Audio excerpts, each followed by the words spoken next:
کسی پہاڑ کی غار میں ایک اللہ والا رہتا تھا اور اللہ اللہ کرتا تھا ہر وقت. اللہ کی طرف سے کھانا آ جاتا تھا اور وہ کھا لیا کرتا تھا. تو خدا امتحان بھی کرتا ہے, آزمائش بھی کرتا ہے. دعا کیا کرو اللہ ہماری آزمائش نہ فرمائے. ہم لوگ آزمائش کے قابل کہاں ہیں؟ تو اللہ پاک نے جب اس اللہ والے کی آزمائش فرمائی تو 3 دن تک کھانا نہ آیا. 3 روز تک کھانا نہیں آیا. جب نہیں آیا تو بھوک نے ستایا, اور جب بھوک نے ستایا تو پریشانی ہوئی, اور جب پریشانی ہوئی تو دل میں خیال آیا کہ اب میرے لیے سوال کرنا جائز ہو گیا, اب تو میں بالکل بھوک نے تنگ کر دیا مجھے. تو پہاڑ سے نیچے اترے اور جا کر کے ایک مکان پہ سوال کر دیا, اور سوال یہ کیا کہ اللہ نام پہ مجھے کھانا چاہیے. ان گھر والوں نے 3 روٹیاں دے دی. ان گھر والوں نے 3 روٹیاں دے دی, اور یہ اللہ کا ولی لے کے چل دیا. تو جس گھر سے 3 روٹیاں ملی تھی ان کے یہاں ایک کتا بھی تھا. وہ اس ولی کے پیچھے پیچھے لگ گیا اور بھونکار قریب تھا کہ کاٹ کھائے پھاڑ کھائے. اللہ کے ولی نے سوچا کہ یہ تو بڑا ظالم کتا پیچھے لگ گیا, 1 روٹی اس کو پھینک دوں, 2 مجھے کافی ہو جائیں گی, یہ اپنا اس کی ہلے لگ جائے گا, مشغول ہو جائے گا, میں نکل جاؤں گا. یہ کتاب کی بات ہے, حدیث کی نہیں. تو نفحۃ الیمن کتاب میں واقعہ یوں لکھا کہ کتا 1 روٹی کھا کے پھر بھاگ کے اس ولی کو مل گیا اور بہت بھونکار کاٹنے کے قریب ہوا. تو پھر اللہ کے ولی نے سوچا کہ یار 1 ہی روٹی کافی ہو جائے گی, یہ تو پھر ظالم پیچھے ہو گیا. اس نے دوسری روٹی بھی اس کو پھینک دی. اللہ کی شان, کتا دوسری روٹی کھا کر کے پھر ولی کے پیچھے پیچھے. اس نے سوچا ایسی روٹیوں سے تو یوں ہی بھلے, وہ تیسری بھی پھینک دی. کتے نے تیسری بھی کھا لی, اور جب تیسری روٹی کھا کے کتا بھونکا, اب ولی کھڑا ہو کر غصے میں آ گیا اور کہنے لگا, او کتے تجھے شرم نہیں آتی؟ عربی کا لفظ ہے وَمَا عَدِيمُ الْحَيَا, اور بغیرت کمینے, تیرے مالک نے 3 روٹیاں دی تھی, جس دروازے پہ تو رہتا تینوں کھا لی, پھر بھی بھونکتا ہے. 3 روٹیاں میں نے تجھے دے دی, پھر بھی بھونک رہا ہے. تو یوں لکھا اس کتاب میں کہ اللہ پاک نے کتے کو بھی زبان دی, اور وہ یہ کہنے لگا کہ ولی صاحب ذرا ٹھہرو, خود فیصلہ کرو, تم بے غیرت ہو یا میں بے غیرت ہوں. فیصلہ جناب کریں, میں کتا ہوں, آپ ولی ہیں. جنت کے کھانے کھائے, ارے 3 دن نہ ملا تو آدمی کے دروازے پہ آ کے ماتھا گھسایا, جھولی پھیلائی, بھیک مانگی, مجھ سے قسم لے لو میں کتا ہوں. کئی مرتبہ 8 دن ٹکڑا نہیں ملتا, قسم لے لو اس دروازے کے سوا کبھی کسی دوسرے دروازے پہ نہیں گیا میں.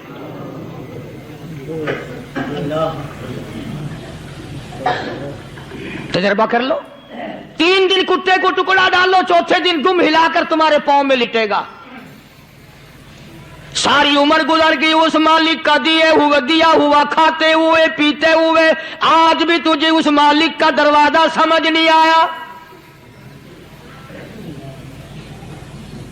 پانی وہ پلاتا, والذی ہوا یطعمنی ویسقین وَإِذَا مَرِضْتُ فَهُوَ يَشْفِينِ. کتنا کھلاتا ہے, کتنے اعلیٰ درجے کے کھانے کھلاتا ہے, طرح طرح کے کھانے کھلاتا ہے. پالا اس نے, سنبھالا اس نے, زندگی اس نے دی, اولاد اس نے دی, خوبصورت بیوی اس نے دی, گھر آباد اس نے کیا. تھوڑی سی پریشانی آ گئی, اب جا کے قبر کے سامنے جھکا کھڑا ہے, اس مالک سے میرا کام نہیں چلا, او 4 گز زمین میں پڑنے والے, تو میری حاجت روائی کر دے.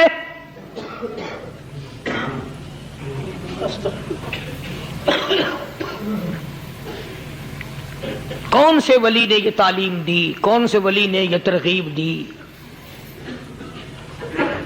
خواجہ قطب الدین بختیار کاکی رحمت اللہ علیہ, بابا فرید الدین شکر گنج رحمت اللہ علیہ کا پیر ہے. اتنے اللہ والے لوگ تھے, اتنے اللہ والے لوگ تھے. خواجہ قطب الدین بختیار کاکی رحمت اللہ علیہ کا آخری وقت دلی شہر میں آ گیا. نہ دولت تھی، نہ کوٹھی تھی، نہ بنگلہ تھا، فقیری. ہائے ہائے، عجیب بادشاہت ہوتی ہے ان لوگوں کی. بادشاہ ان کے دروازوں پہ آیا کرتے تھے. خواجہ ابو الحسن خرقانی رحمت اللہ علیہ بزرگ گزرے ہیں. محمود غزنوی کا زمانہ ہے. محمود غزنوی مرحوم بادشاہ نیک آدمی تھا. خواجہ ابو الحسن خرقانی رحمت اللہ علیہ کی خدمت میں آیا اور حضرت نے یوں پوچھ لیا، فرمایا محمود 2-4 دن پہلے بھی تو سنا تھا کہ تم ادھر آئے ہو، مجھ سے مل کے نہیں گئے؟ تو کہنے لگا حضرت سرکاری دورے پہ آیا تھا، سرکاری دورے کی لپیٹ میں اللہ والے کی زیارت کو بے ادبی سمجھتا ہوں. اللہ والے کی زیارت کرنے آؤں، کام کوئی اور لے کر آؤں اور اللہ والے کی زیارت کروں؟ میرے نزدیک یہ بے ادبی ہے. فرمایا آج ارادہ کر کے آئے ہو؟ کہ جی ہاں ارادہ کر کے آیا ہوں. باتیں ہوتی رہی. محمود کہنے لگا حضرت آج بہت بڑا کام لے کر آیا ہوں، دعا فرماؤ. سومناتھ کے مندر پہ حملے کا ارادہ ہے.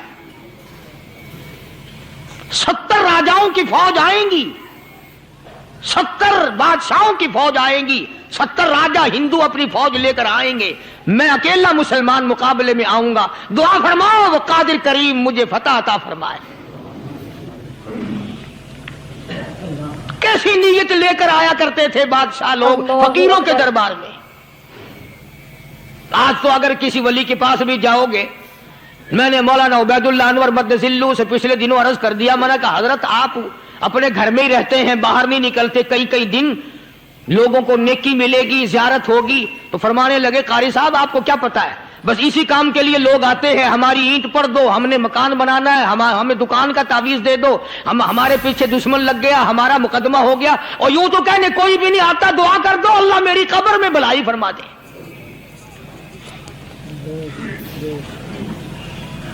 تو محمود غزنوی نے خواجہ ابو الحسن خرقانی سے درخواست کی کہ آپ دعا فرمائیں. اللہ والے نے دعا بھی فرمائی اور اپنا مسلح دے دیا. یوں فرمایا محمود جب مشکل وقت آ جائے اس مسلح پہ کھڑے ہو کر 2 رکعت نماز ادا کرنا. پتا چلا کہ اللہ کی مدد جو ہے وہ نماز کے ساتھ ہے. میں تمہیں بھی بتاتا ہوں، ولی تو میں نہیں. جب بھی کوئی پریشانی آئے، جب بھی کوئی تکلیف آئے، فرمایا استعینوا بالصبر والصلاۃ،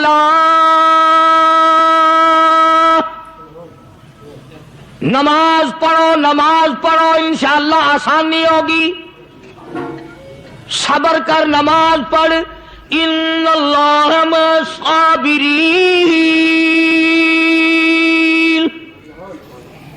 اللہ پاک صبر کرنے والوں کا ساتھی ہے. صبر بھی کرتا جا، نماز بھی ادا کرتا جا. جس سے تیرا بگاڑ ہے یوں بھی سوچتا جا میری طرف سے کوئی ظلم نہ ہو جائے، میں مارا جاؤں گا. چھلا ساتھ لے کر چلا گیا اور اپنی فوج کو لے کر کے سومناتھ کے مندر پہ حملہ کر دیا. مسلمان فوج بڑا سفر کر کے آئی تھی، دور سے آئی تھی، تھکی ہوئی تھی، چور چور تھی. اتنے حالات نہ تھے، اتنے ہتھیار نہ تھے. 70 راجاؤں کی فوج کے مقابلے میں مسلمانوں کو شکست ہو گئی. محمود غزنوی کو خبر دی گئی بادشاہ شکست ہو گئی. محمود نے 2 رکعت نماز ادا کی. اور یہ بھی بتا دوں اللہ والوں کا اتنا ادب کیا محمود غزنوی نے کہ اس مسلح پہ کھڑے ہو کر نماز نہیں پڑھی، اس کو سر کے اوپر رکھ کے نماز پڑھی. مسلح اللہ والے کا سر پہ رکھ لیا اور نماز پڑھی خدا کے حضور میں. اور پھر سر سجدے میں رکھ دیا. او میرے پروردگار بے نیاز خالق و مالک، میں گناہگار سہی، میں سیاکار سہی، میں تیرا بندہ ہوں. او میرے مولا مقابلہ کفر سے ہے، حق پرستوں کی نہ کی تو نے گر دل جوئی نہیں، جھکا نہ دیں گے بت کے مسلم کا خدا کوئی نہیں۔ او میرے پروردگار آج مجھے ذلیل نہ کر، آج میری شکست نہ کر، آج مسلمانوں کو شکست نہ دے۔ اور بے نیاز پروردگار کافر کہیں گے ان کا خدا کہاں گیا؟ بس محمود غزنوی نے اللہ کے حضور میں نماز ادا کی اور دامن پھیلایا اور سر سجدے میں رکھا، وہ اطلاع ملی کہ شکست فتح میں بدل گئی۔ چنانچہ جمعے کا خطبہ محمود غزنوی نے سومناتھ کے مندر کے اندر دیا۔ کس قدر اللہ والوں کو دلچسپی تھی ان معاملات سے کہ قوم کے لیے بھلائی ہو، ملک کے لیے بھلائی ہو، عوام کے لیے آخرت کی دنیا کی بھلائی مقصود تھی۔ خواجہ قطب الدین بختیار کاکی رحمت اللہ علیہ دلی شہر میں رہتے ہیں، بادشاہوں کا زمانہ ہے۔ اللہ اللہ کیا عجیب لوگ تھے۔ آج تو اچھے بھلے دیندار طبقہ نماز پڑھانے والوں کو نماز کے، غسل کے، وضو کے مسائل معلوم نہیں۔ دوستو ایسا وقت تھا، ایسا وقت تھا، سلطان صلاح الدین خلجی رحمت اللہ علیہ کو بادشاہ ہو کر عربی کی بہت بڑی 4 جلدوں میں کتاب ہے ہدایہ بادشاہ صلاح الدین خلجی کو زبان نہیں یاد تھا۔ اتنی بڑی عظیم کتاب زبان نہیں یاد تھی۔ وہ بادشاہ بھی ہوا کرتے تھے اور ولی بھی ہوتے تھے۔ سلطان عالمگیر رحمت اللہ علیہ بہت بڑا بادشاہ ہو کر، اورنگزیب ہے، عالمگیر ہے، اتنا بڑا عظیم بادشاہ، مگر حضور کریم صلی اللہ علیہ وسلم کی 5000 حدیث پاک اس بادشاہ کو زبان نہیں یاد تھی۔ اور قرآن کا حافظ تھا، قرآن کا قاری تھا، قرآن کا عالم تھا، قرآن کا مفسر تھا، ولی بھی تھا، بادشاہ بھی تھا، اللہ والا بھی تھا، اور اتنا خوف تھا دل میں، میں تمہیں کیا بتاؤں۔ اللہ اکبر، بادشاہ ہو کر کے کپڑا خریدا، مزدوری کر کے کپڑا خریدا بادشاہ نے، اور کپڑا خرید کر اس کی ٹوپیاں اپنے ہاتھوں سے سی۔ عالمگیر رحمت اللہ علیہ نے اس کی ٹوپیاں اپنے ہاتھوں سے سی اور چاندنی چوک دلی میں کھڑے ہو کر فروخت کی، بیچی۔ 6-7 روپے جمع کر کے ایک تھیلی میں بند کر کے اوپر لکھا عالمگیر کا کفن ان پیسوں سے خریدا جائے۔ کبھی ہم نے بھی سوچا جو رشوت مارنے والا آدمی ہے، بتاؤ اس کے لیے کفن کہاں سے اچھے پیسے تلاش کر کے لایا جائے گا؟ رشوت کا ہی کفن ملے گا نا۔ جو آدمی ملاوٹ کر کے پیسے کماتا ہے، فنکاری کر کے پیسہ کماتا ہے، دغا اور فریب کر کے پیسے کماتا ہے، تو آج ہمارا کفن بھی صحیح نہیں، کفن بھی دغا والا، فریب والا، ملاوٹ والا۔ بلکہ تم تو کہتے ہو کہ آج کل کھانے کے لیے خالص کچھ نہیں ملتا، میں کہتا ہوں میت کو غسل دینے کے لیے پانی خالص نہیں ملتا۔ یہ جو ہم موٹریں نل کے لگاتے ہیں، یہ پیسے کون سے ہمارے خالص ہیں؟ جو صابن میت کو مل رہی ہیں کون سے پیسوں کا خریدا ہوا ہے؟ جو خوشبو میت کو لگ رہی ہے کون سے پیسوں کی خریدی ہوئی ہے؟ جو کفن پڑ رہا ہے وہ کیسے پیسوں کا کفن ہے؟ اور میں آگے بڑھ کر کے کہتا ہوں جو کندھوں پہ اٹھائے جا رہے ہیں وہ کون سے کتب ہیں، کون سے ابدال ہیں؟ جس نے میت کو غسل دیا ہے کبھی معلوم کیا کہ وہ کتنا بڑا نیک آدمی ہے؟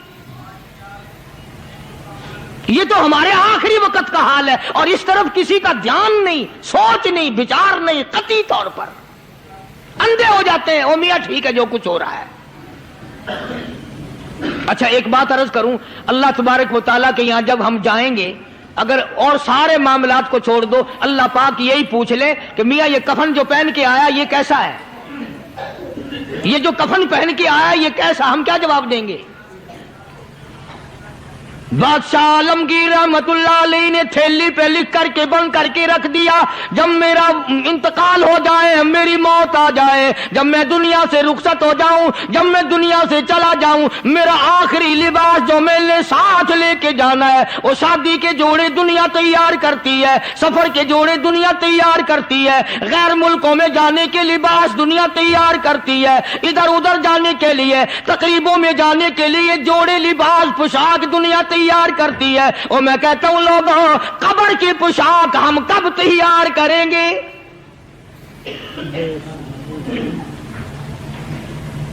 عالمگیر رحمت اللہ علیہ نے خود اپنے کفن کا انتظام کر کے رکھ دیا۔ ہمارے گھروں میں تو اگر کفن کا ذکر کرو تو گھر والے بھی منہ بنائیں گے، چھوڑو تم نے کفن کی باتیں بنانی شروع کر دی ابھی سے ہی۔ اور ایک اور عرض کروں، کفن بھی مقدر والوں کو ملتا، کئیوں کو ملتا ہی نہیں۔ اللہ اکبر۔ کفن نہیں ملتا، قبر نہیں ملتی، نماز جنازہ نہیں ملتی، غسل نصیب نہیں ہوتا، مقدری سودے ہیں۔ نہ یہ دولت سے بات بنتی ہے، اور نہ یہ اقتدار سے بات بنتی ہے، اور نہ یہ سرمایہ سے بات بنتی ہے۔ یہ تو تقدیروں کے مسئلے ہیں جو مالک نے اپنے ہاتھ میں رکھا ہے۔ جناب رسول کریم سب کہہ دو صلی اللہ علیہ وسلم کے سگے چچا، اللہ غنی جنگ احد ہے، امام الانبیاء محبوب کبریا حضرت محمد مصطفیٰ صلی اللہ تعالی علیہ وسلم کو خبر دی گئی، آپ کی حالت بھی زخمی ہے، آپ کا چہرہ انور زخمی ہو گیا، آپ کے چہرے میں خود جو سر پہ اوڑھ رکھا تھا اس کے حلقے کڑیاں چہرے انور کے اندر چلی گئی، نکلتی نہیں، نکالنا چاہتے ہیں، نکلتی نہیں، نکالنے کی کوشش کرتے ہیں۔ ابو عبیدہ بن جراح رضی اللہ تعالیٰ عنہ نے دانتوں میں پکڑ کر وہ حلقہ زنجیر والا پھینک لیا۔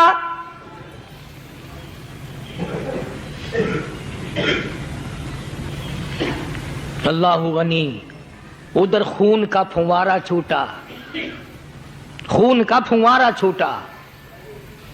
اللہ، عرش الہی سے آواز آئی، جبریل،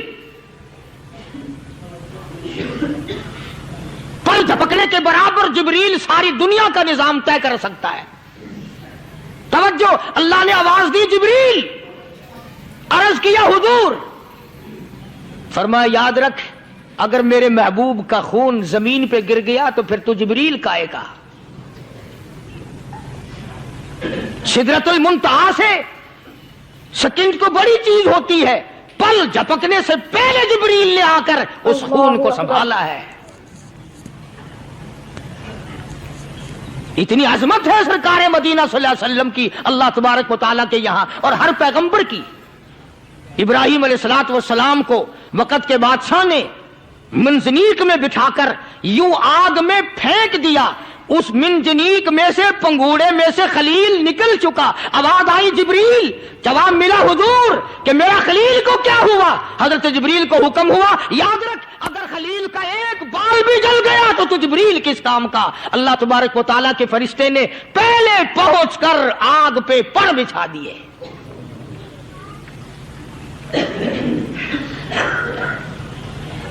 یوسف علیہ الصلوۃ والسلام کو بھائیوں نے کنویں میں پھینکا۔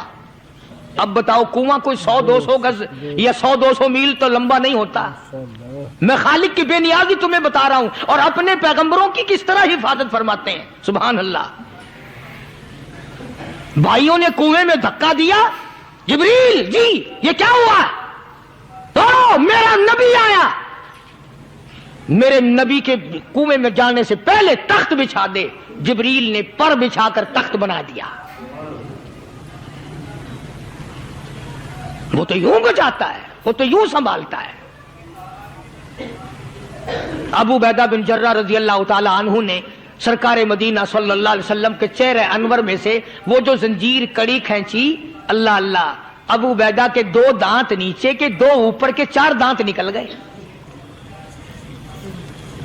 آج ہمارے دانتوں کو کیڑے کھا جاتے ہیں، کھوکھریں بن جاتی ہیں، نکل جاتے ہیں۔ ابو عبیدہ تو کتنا خوش نصیب جوان ہے، تیرے 4 دانت تو نکل گئے، پر حضور صلی اللہ علیہ وسلم کی تکلیف کو تو نے دور کیا، یعنی آقا کی خدمت کرتے ہوئے ابو عبیدہ کے دانت نکل گئے۔ ادھر اپنی تکلیف ہے، ادھر پتا چلا کالی کملی والے صلی اللہ تعالی علیہ وسلم تیرے چچا کا حال ٹھیک نہیں. صلی اللہ علیہ وسلم بڑا صدمہ پہنچا، بڑا رنج پہنچا. ایک بات کرتا ہوں، توجہ کر کے لکھ کے لے جاؤ، کام آئے گی. بیٹیوں کو بتاؤ، بہنوں کو بتاؤ. سرکار کی نظر پڑی، سرکار کی نظر پڑی. حضرت صفیہ رضی اللہ تعالی عنہ، حضور کی بوا، حضور کی پھوپھی، حضرت زبیر رضی اللہ تعالی عنہ کی اماں، امیر حمزہ رضی اللہ تعالی عنہ کی بہن دوڑی دوڑی آتی ہے. پتا چلا نا مدینے میں کہ بھائی کا حال ٹھیک نہیں، شہید کر دیا گیا. عورت ذات دوڑی دوڑی آئی. حضور نے فرمایا زبیر کون عورت ہے، جا کے روکو، لاش کا حال ٹھیک نہیں، کپڑے پھاڑے گی، جزا فضا کرے گی. میں نے سنا ہے لاش کا حال ٹھیک نہیں ہے. حضرت زبیر نے آ کے روکا، قریب آ کر پہچان لیا حضرت زبیر کی اماں تھی. انہوں نے کہا اماں اجازت نہیں، آگے نہ جاؤ. حضرت صفیہ عرب کی تکڑی مائی، مارا غصہ زبیر کو، اوپر پھینک دیا. کہنے لگی ہاتھ ایک طرف، میں اپنے بھائی کو دیکھنے نہ جاؤں. زبیر کو تو مکہ مار کے پرے پھینک دیا. اور لوگوں توجہ کرو، غلام آپ بھی بنتے ہیں، غلام میں بھی بنتا ہوں. خدا کی قسم ٹائم پہ غلامی کا پتہ چلتا ہے. پھر زبیر کہنے لگا اماں حضور نے منع فرمایا، آگے نہ جا، حضور نے منع فرمایا. خدا کی قسم ذمہ داری سے کہتا ہوں، علماء نے لکھا ہے حضرت صفیہ نے جو پیر قدم آگے رکھنے کے لیے اٹھایا ہوا تھا وہ آگے نہیں رکھا، پیچھے ہٹ کے رکھا ہے. میرے نبی کے فرمان کے خلاف نہ ہو جائے، میرے نبی کے ارشاد کے خلاف نہ ہو جائے. اگر خلاف ہو گیا تو میں ماری جاؤں گی. اور وہیں رک گئی. کہنے لگی او زبیر بیٹے جاؤ، میرے محبوب سرکار مدینہ صلی اللہ تعالی علیہ وسلم سے جا کے کہو میں نے لاش کا حال سن لیا ہے، مجھے سب کچھ پتا چل گیا ہے. جا کے کہو بے شک میں عورت ہوں لیکن گھبراؤں گی نہیں. جب سے میں نے تیرا کلمہ پڑھا ہے میں نے صبر کرنا بھی سیکھ لیا ہے.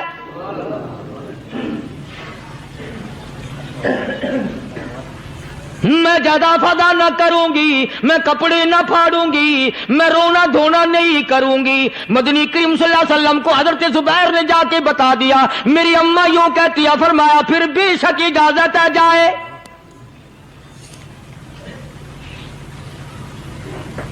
آج کی کوئی مائی ہوتی اتنا حال دیکھ کر بھائی کا نہ جانے ہارٹ فیل ہو جاتا.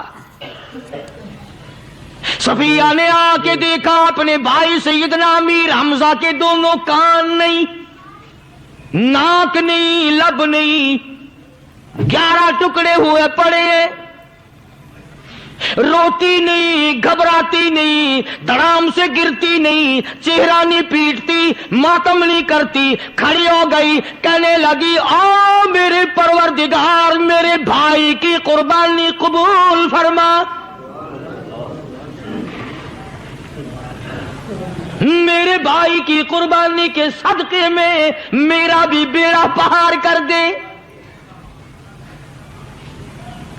اور خبر تو مل گئی تھی نا کہ کپڑے بھی اتار کر لے گئے. بغل میں سے 2 چادریں نکالی ہیں، بغل میں سے 2 چادریں نکالی کہ میرے بھائی کو کفن دے دینا. یوں جو نظر پڑی ایک انصاری نوجوان رضی اللہ تعالی عنہ وہ بھی ننگا پڑا ہے، کافر اس کو بھی شہید کر کے گر گئے. مسلمانوں ذرا اندازہ لگاؤ، یہ بھی مسلمان تھے، یہ بھی نبی کے عاشق تھے، یہ بھی دیوانے تھے. ایسے وقت میں بھلا ایسی بات کس کو سوجھے؟ ماں جایا بھائی ہو، سگا بھائی ہو، اچھی محبت اور تعلق ہو بہن بھائی کا، اور سید الشہداء حضور نے فرمایا ہو وہ ننگا پڑا ہے، 11 ٹکڑے ہوئے پڑے ہیں. ایسے وقت میں ایسی بات کون سوچے؟ صفیہ کہنے لگی لوگوں ایک چادر اس بھائی کو دو جو میری ماں کے پیٹ سے پیدا ہوا، ایک چادر اس بھائی کو دو جو محمد کے کلمے نے میرا بھائی بنا دیا ہے،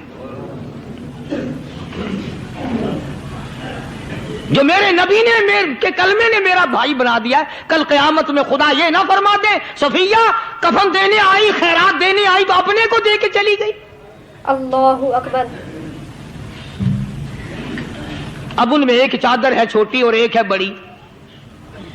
پھر کہنے لگی میری چادریں واپس کر دو، ایسا نہ ہو میرے بھائی کو بڑی مل جائے دوسرے بھائی کو چھوٹی مل جائے، اللہ پاک کل یہ نہ فرما دیں اگر کفن دینے بھی آئی تو اپنے کو بڑی دوسرے کو چھوٹی، یہ اللہ کی رضا والا تو کام نہیں۔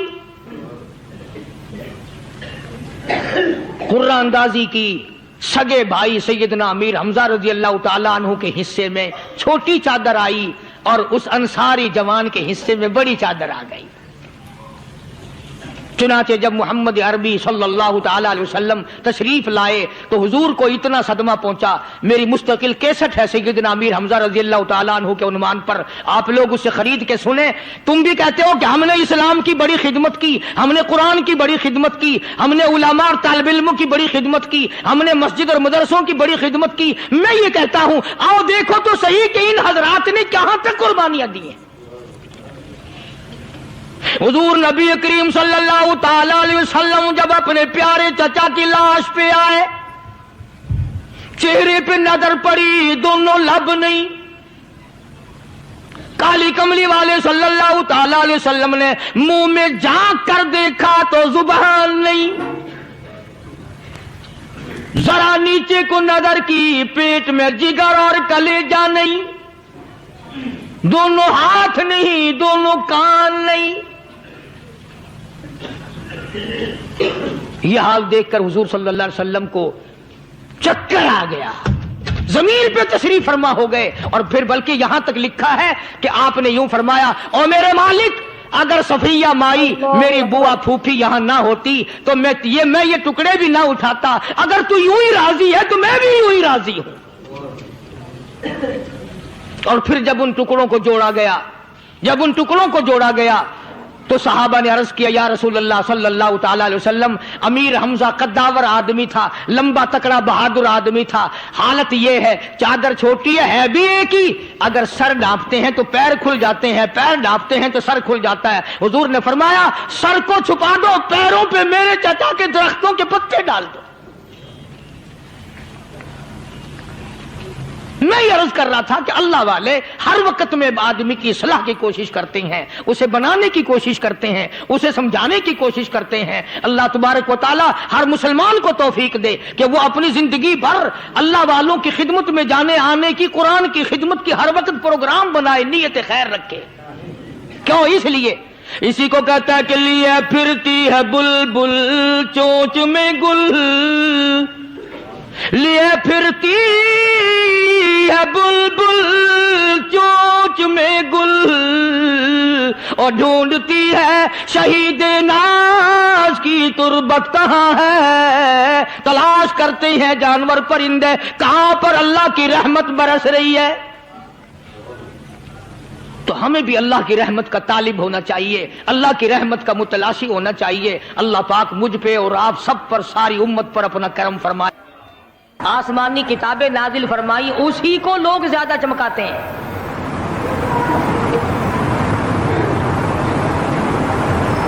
خدا اس بات کو گوارا ہی نہیں کرتا کہ میری طرف سے بغیر میرے اعلان کے کوئی ذرہ برابر اعلان کر سکے۔ وہ کسی قلندر کو، کسی ملنگ کو، کسی کو اختیار نہیں دیتا۔ جن کا خدا جیتا جاگتا حی و قیوم قائم دائم ہے وہ تو ایسا ہے، اور جن کا خدا کبھی پیدا ہوتا ہے کبھی مر جاتا ہے ان کی میں بات نہیں کرتا۔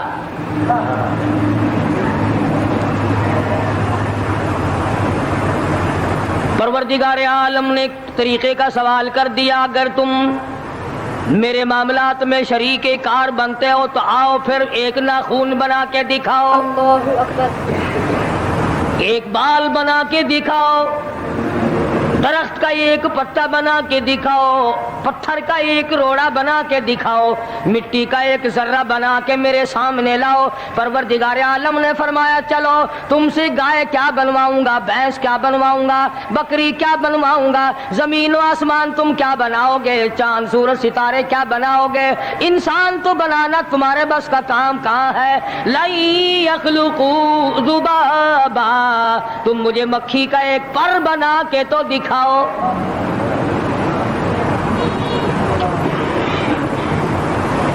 فرمایا جس کے دل میں توحید و ایمان یقین کی دولت جم جاتی ہے وہ لوگ تو دنیا ہی میں ایمان کا مزہ چکھتے رہتے ہیں، ایمان کی لذت آتی ہے۔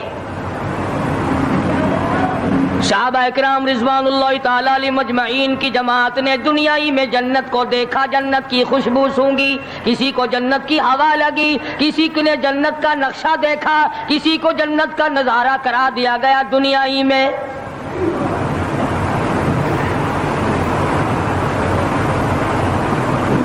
خوش نصیب تھے وہ لوگ جنہوں نے محنت سے اپنی آخرت کو بنایا، اپنی قبر کو بنایا، اپنی تمام تر زندگی میں کبھی بے فکری سے بسر نہ کی، رات کو سوچا، دن کو سوچا، صبح کو خیال کیا، شام کو خیال کیا۔ یہ ناپائیدار زندگی ہے، یہ ختم ہونے والی زندگی ہے، اس لیے مجھے دائمی زندگی کی کچھ تیاری کرنی چاہیے۔ ان لوگوں نے کمائی کی اور محمد کریم صلی اللہ تعالی علیہ وسلم کے ساتھ رہے، دنیا ہی میں ان کو جنت کے مزے آیا کرتے تھے۔ من عمل صالحا من ذکر او انثى وهو مؤمن فلنحيينه حیاتا طیبا۔ دوستو، امید کرتا ہوں کہ آپ حضرات نے اس بیان کو پورا سنا ہوگا۔ بیان کیسا لگا کمنٹ میں ضرور بتانا اور اپنے دوستوں کے ساتھ بھی شیئر کرنا۔ اللہ تعالی ہم سب کو اس بیان پر عمل کرنے کی توفیق عطا فرمائے۔ تو دوستو پھر ملتے ہیں اگلے ویڈیو میں، جب تک اپنا خیال رکھیے۔ السلام علیکم ورحمۃ اللہ وبرکاتہ۔